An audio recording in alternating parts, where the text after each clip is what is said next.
सत्य और कर्तव्य से बड़ा कुछ भी नहीं है। ये कहानी है ऐसे ही राजा हरिश्चंद्र की, जिन्होंने श्मशान में पुत्र के अंतिम संस्कार के लिए अपनी पत्नी से भी टैक्स मांग लिया था। राजा हरिश्चंद्र की रानी का नाम तारामती और पुत्र का नाम रोहित था। अगर सत्य और न्याय की चर्चा जब भी की जाती है तो हमेशा राजा हरिश्चंद्र का नाम जरूर लिया जाता है। राजा हरिश्चंद्र सत्य बोलने और अपने वचन की पालना करने के लिए प्रसिद्ध माने जाते हैं। उनकी प्रसिद्धि पृथ्वी लोक पर चारों ओर फैली हुई थी। राजा हरिश्चंद्र महर्षि वशिष्ठ के शिष्य थे। राजा हरिश्चंद्र हर हालात में केवल सत्य का ही साथ देते थे।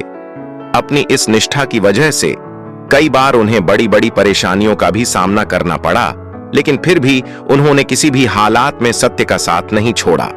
वे एक बार जो प्रण ले लेते थे उसे किसी भी कीमत पर पूरा करके ही छोड़ते थे। दोस्तों, राजा हरिश्चंद्र के जीवन पर आधारित यह कहानी सुनने के साथ साथ कृपया चैनल को सब्सक्राइब और लाइक अवश्य कर लेना। एक बार इंद्रदेव के दरबार में आर्षि विश्वामित्र और महर्षि वशिष्ठ के बीच में बहस हो जाती है। महर्षि वशिष्ठ कहते हैं कि राजा हरिश्चंद्र एक सत्यवादी और न्यायवादी राजा है, इसलिए उनको अमरलोक में स्थान मिलना चाहिए। लेकिन आर्षि विश्वामित्र इस बात से सहमत नहीं थे। आर्षि विश्वामित्र स्वयं राजा हरिश्चंद्र की परीक्षा लेना चाहते थे।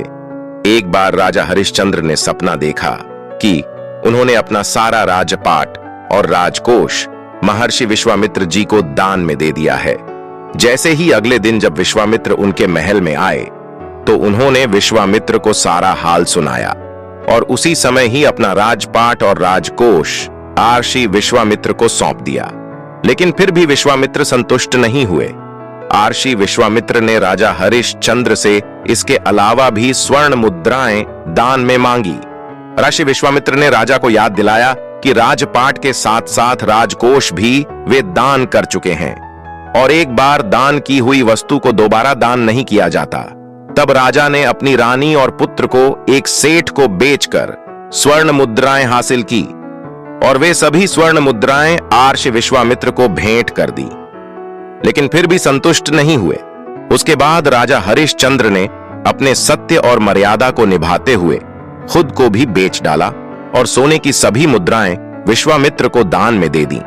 राजा हरिश्चंद्र ने खुद को जहां बेचा था वह श्मशान का चांडाल था, जो शवदाह के लिए आए मृतक के परिजनों से टैक्स लेकर उन्हें अंतिम संस्कार करने देता था। एक दिन सर्प के काटने से इनके पुत्र की मृत्यु हो गई तो पत्नी तारामती अपने पुत्र को शमशान में अंतिम क्रिया के लिए लेकर गई। वहां पर राजा ने रानी से भी टैक्स के लिए आदेश दिया। तभी रानी तारामती ने अपनी साड़ी को फाड़कर टैक्स चुकाना चाहा।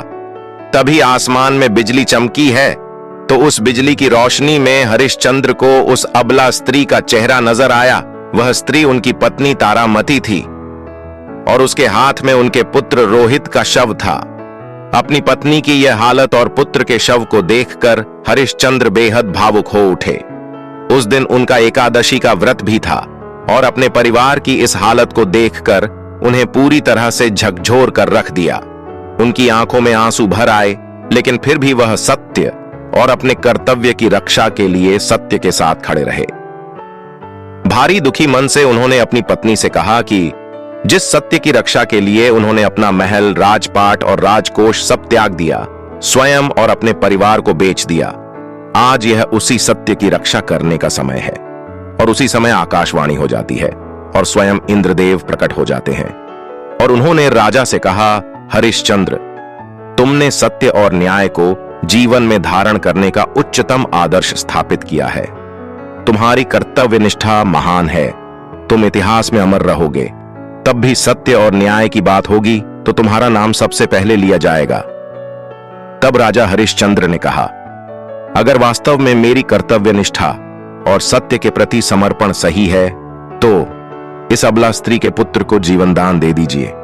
देखते ही देखते इतने में ही रोहित जीवित हो उठा। इंद्रदेव की अनुमति से विश्वामित्र जी ने भी राजा हरिश्चंद्र का राजपाट और राजकोष उन्हें वापस लौटा दिया। ऐसा देखकर प्रजा में खुशी की लहर दौड़ गई और राजा हरिश्चंद्र अपने राजमहल में जाकर प्रजा के कल्याण के लिए राजपाट करने लग गए। दोस्तों, सत्यवादी और न्यायवादी राजा हरिश्चंद्र के जीवन की कहानी आपको कैसी लगी? कृपया कमेंट करके जरूर बताएं और चैनल को सब्सक्राइब करके लाइक अवश्य कर देना। धन्यवाद।